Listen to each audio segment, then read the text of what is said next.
Welcome back, Reb Heads. Today we're talking about Season 1, Episode 7, Gathering Forces. This is a mid-season finale, and Star Wars Rebels won't return till January 2015. This is a continuation of the last episode, Empire Day, which ended in a cliffhanger on the fate of Ezra's parents. Unfortunately, this episode doesn't really answer the question.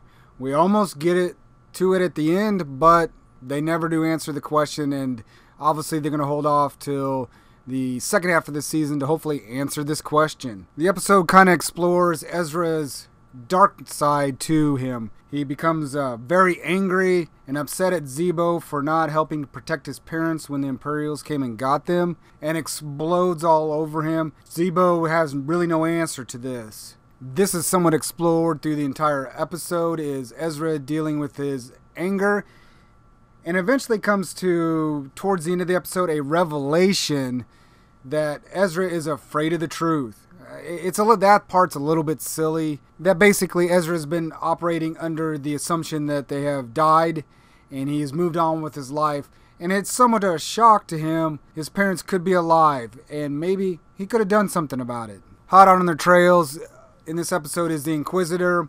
The Inquisitor finally gets smart and they do secure a tracking device to the Ghost. But our rebels figure out there is a tracking device, so they decide to set the Inquisitor up while Hera and her group go on to meet Fulcrum. Now, actually, I thought we might get to meet Fulcrum in this episode, and it would have been a good reveal at the end of the mid-season finale of who Fulcrum is. I know there's a lot of speculation going around the internet that it's Ahsoka, which that would be awesome. And I think the more people that make that argument, the more I have to agree with it. It is Ahsoka from Star Wars Clone Wars. But once again, we get a Kanan and Inquisitor fight. Once again, the Inquisitor gets the better of Kanan. The one shocking moment is when Ezra attempts to use the Force.